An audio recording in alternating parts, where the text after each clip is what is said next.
蒜香排骨，这主菜排骨可得收拾好了，肋排切段，然后放冷水中浸泡1个小时。在这个时间里，咱们把蒜给处理了。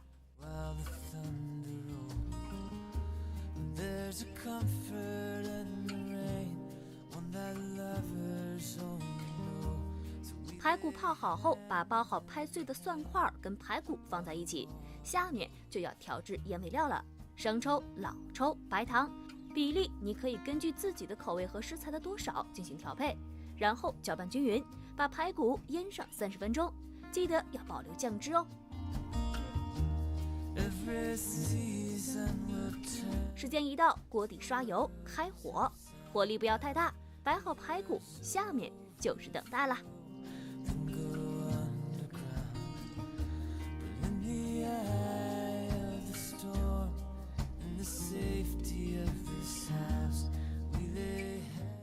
双面煎黄后加水，顺便把之前腌制排骨的酱汁和大蒜倒在锅里，盖上锅盖煮30分钟。